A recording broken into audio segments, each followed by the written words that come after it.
നമ്മൾ ഇന്നത്തെ ഇവിടെ പരിശോധിക്കുന്നത് നമ്മുടെ വാട്സപ്പിനകത്ത് വന്നിരിക്കുന്ന മെറ്റയോട് നമുക്ക് ചെറിയൊരു കാര്യങ്ങൾ ചോദിച്ചു നോക്കാം. എന്തൊക്കെയാണ് മെറ്റയുടെ ഉപയോഗങ്ങളെന്നൊക്കെ നമുക്ക് വീഡിയോ വിശദമായിട്ട് തന്നെ പരിശോധിക്കാം. വളരെ നേരത്തെ നമ്മൾ വീഡിയോ ചെയ്തിരുന്നു.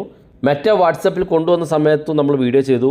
അതിനുശേഷം നമ്മൾ മെറ്റയുടെ ചില ഉപയോഗങ്ങളെ കുറിച്ച് നമ്മൾ വീഡിയോ ചെയ്തിരുന്നു. അത്തരത്തിൽ ഒരു വീഡിയോ ആണ് ഇതും. നമുക്ക് മെറ്റയെ കൊണ്ട് എന്തെല്ലാം കാര്യങ്ങൾ സാധിക്കും എന്നുള്ളത് നോക്കാം. വളരെ വ്യത്യസ്തമായിട്ടുള്ള കുറേ അധികം കാര്യങ്ങളൊക്കെ മെറ്റ ചെയ്തു തരും. അതിനെക്കുറിച്ചൊക്കെ നമ്മൾ നേരത്തെ വീഡിയോ ചെയ്തതാണ്. നമുക്ക് ഫോട്ടോസ് വേണമെങ്കിൽ ഫോട്ടോസ് തരും.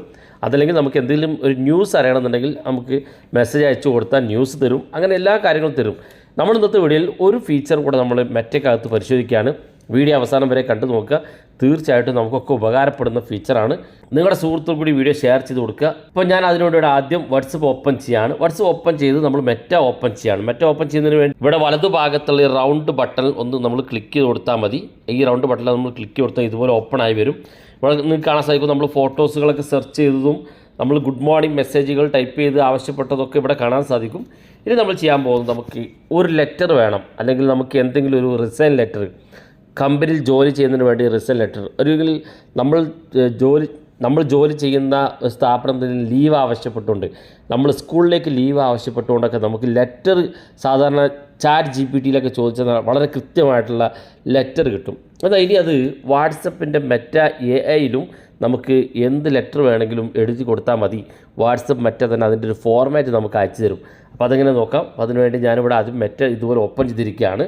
ഞാനിവിടെ ടൈപ്പ് ചെയ്യാണ്, please prepare my school leave letter എന്ന് ഞാൻ ടൈപ്പ് ചെയ്ത് കൊടുക്കുകയാണ്. അതാ ജസ്റ്റ് അങ്ങ് സെൻഡ് ചെയ്ത് കൊടുത്താൽ മതി. അല്പം ഒന്ന് വെയിറ്റ് ചെയ്ത് കൊടുക്കുക. വരുന്ന് നമുക്കതിൻ്റെ ഫോർമാറ്റുകൾ ഇവിടെ വരുന്നുണ്ട്. നമുക്ക് എങ്ങനെയാണോ അത് ആദ്യം വേണ്ടത് നമുക്ക് അതിൻ്റെ നമ്മുടെ പേര് ടൈപ്പ് ചെയ്യുക. അതിനുശേഷം നമ്മുടെ അഡ്രസ്സ് അല്ലെങ്കിൽ നമ്മുടെ വീട്ടുപേര് അല്ലെങ്കിൽ നമ്മുടെ എന്താണോ നമ്മുടെ രജിസ്റ്ററിൽ പേര് ടൈപ്പ് ചെയ്തിരിക്കുന്നെങ്കിൽ വീട്ടുപേരുണ്ടെങ്കിൽ അത് ടൈപ്പ് ചെയ്യാം. അതിനുശേഷം കൂടുതൽ ഡീറ്റെയിൽസും ടൈപ്പ് ചെയ്യേണ്ട. അത് അവരുടെ നമുക്ക് അതിൻ്റെ ഒരു സാമ്പിൾ തന്നതാണ്. ജസ്റ്റ് പേര് മാത്രം ടൈപ്പ് ചെയ്ത് കൊടുക്കുക. മുകളിൽ ഡേറ്റ് ഇടുക. പക്ഷേ താഴെ ഭാഗത്തേക്ക് വന്നാൽ എന്താണോ നമ്മുടെ ആ ഒരു ക്ലാസ് ടീച്ചറുടെ പേര് അല്ലെങ്കിൽ അധ്യാപകൻ്റെ പേരെങ്കിൽ ഇവിടെ ഡിയർ എന്ന് ടൈപ്പ് ചെയ്യുക. അതിനുശേഷം അത് വേണമെങ്കിൽ നമുക്ക് സാർ എന്നാക്കാം. അതായത് ചെറിയ മാറ്റങ്ങളൊക്കെ വരുത്താനുണ്ടാവുള്ളൂ. ഇവിടെ സാറെന്ന് എഴുതുക. വേണമെങ്കിൽ സാറെന്ന് മാത്രം എഴുതി കൊടുത്താൽ മതി. അല്ലെങ്കിൽ സാറിൻ്റെ പേര് വേണമെങ്കിൽ അങ്ങനെ ചെയ്യാം. HMൻ്റെ പേര് വേണമെങ്കിൽ അങ്ങനെ ടൈപ്പ് ചെയ്യാം. കാണാൻ സാധിക്കും നമുക്ക് ഒരു ലെറ്റർ ഇവിടെ ടൈപ്പ് ചെയ്ത് തന്നിട്ടുണ്ട്. ഇവിടെ ബ്രാക്കറ്റിൽ നിങ്ങളുടെ പേര് ടൈപ്പ് ചെയ്യാൻ ആവശ്യപ്പെടുന്നുണ്ട്. ആ ബ്രാക്കറ്റ് ഒഴിവാക്കിയിട്ട് ആ സ്ഥലത്ത് നിങ്ങളുടെ പേര് കൊടുക്കുക. പാരൻസിൻ്റെ പേര് ടൈപ്പ് ചെയ്ത് കൊടുക്കുക. ഒന്നാമത്തെ ബ്രാക്കറ്റ് ഒഴിവാക്കിയിട്ട് രണ്ടാമത്തെ സ്റ്റുഡൻറ്റിൻ്റെ പേര് ടൈപ്പ് ചെയ്യാൻ പറയുന്നുണ്ട്. സ്റ്റുഡൻസിൻ്റെ പേരും സ്റ്റുഡൻറ്റിൻ്റെ പേര് ടൈപ്പ് ചെയ്ത് കൊടുക്കുക. ശേഷം മൂന്നാമത്തെ ബ്രാക്കറ്റിൽ ഏത് ക്ലാസ്സാണ് വേണ്ടത് ടൈപ്പ് ചെയ്യാം. ക്ലാസ് നമ്പർ ഉണ്ടെങ്കിൽ അത് ടൈപ്പ് ചെയ്യുക. അതിനുശേഷം ഏത് ഡേറ്റ് മുതൽ ഏത് ഡേറ്റ് വരെയാണ് നമുക്ക് വേണ്ടതെന്നുള്ളത് ഇതുപോലെ ബ്രാക്കറ്റിൽ കാണിക്കും. ബ്രാക്കറ്റ് ഒഴിവാക്കിയിട്ട് ആ സ്ഥലത്ത് ജസ്റ്റ് ഡേറ്റ് ഇട്ട് കൊടുത്താൽ മതി. താഴെ നമുക്ക് വേണ്ട ഡീറ്റെയിൽസ് ഇവിടെ തരുന്നുണ്ട്. ഏതൊക്കെ ഓപ്ഷനിലാണ് നമുക്ക് എന്ത് ആവശ്യം കൊണ്ടാണ് എന്നുള്ളതാണ്. അപ്പോൾ മെഡിക്കൽ ആണെങ്കിൽ മെഡിക്കൽ എന്ന് ടൈപ്പ് ചെയ്ത് കൊടുക്കാം. ഇവിടെ പേഴ്സണൽ റീസണാണ്. നമുക്ക് എന്ത് റീസണാണ് വേണ്ടത് ഇവിടെ ബ്രാക്കറ്റ് ഇട്ട ഭാഗത്ത് ബ്രാക്കറ്റ് ഒഴിവാക്കി ടൈപ്പ് ചെയ്ത് കൊടുക്കുക. ഇത്രയും ചെയ്തതിന് ശേഷം താഴെ കാണുന്ന ഭാഗത്ത് ഫാദറിൻ്റെ പേര് ടൈപ്പ് ചെയ്ത് നിങ്ങൾ സൈൻ ചെയ്ത് കൊടുത്താൽ മതി. ഇത് ഒന്നാമത്തെ ലെറ്ററാണ്. ഇത് രണ്ടാമത്തെ ലെറ്റർ നിങ്ങൾക്ക് താഴെ ഭാഗത്തേക്ക് നോക്കി രണ്ടാമത്തെ ഒരു പ്രിൻസിപ്പൾക്ക് വേണമെങ്കിൽ ലെറ്റർ ടൈപ്പ് ചെയ്യാൻ സാധിക്കും. ഇങ്ങനെ 2 മാറ്ററാണ് നമുക്ക് വാട്സപ്പ് തന്നിരിക്കുന്നത്. അപ്പോൾ എന്തൊക്കെയല്ല ഉൾപ്പെടുത്തണം എന്നുള്ളത് താഴെ കാണാം. സ്റ്റുഡൻറ്റിൻ്റെ പേര്, ക്ലാസ് നമ്പർ, ഡേറ്റ്. ഞാൻ നേരത്തെ പറഞ്ഞു ഡേറ്റ് ടൈപ്പ് ചെയ്യണമെന്ന്. ഡേറ്റ് പറയാനുണ്ട്.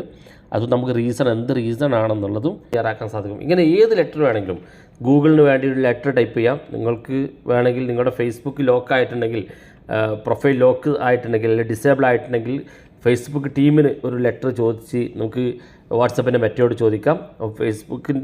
ഫേസ്ബുക്ക് ടീമിന് വേണ്ടിയിട്ടൊരു ലെറ്റർ തയ്യാറാക്കി തരും.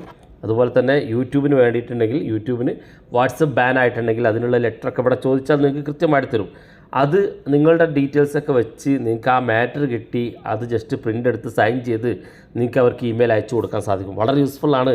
വാട്സപ്പിനകത്ത് ഇത്രയും ഫീച്ചറുകളൊക്കെ നമുക്ക് ഉപയോഗിക്കാൻ സാധിക്കും. വീഡിയോ ഇഷ്ടപ്പെട്ടെങ്കിൽ നിങ്ങളുടെ സുഹൃത്തുക്കൾക്ക് മറക്കാതെ ഷെയർ ചെയ്ത് കൊടുക്കുക. ഇതുപോലുള്ള വ്യത്യസ്തമായ അറിവുകളുമായി നമുക്ക് അടുത്ത വീഡിയോയിൽ കാണാം.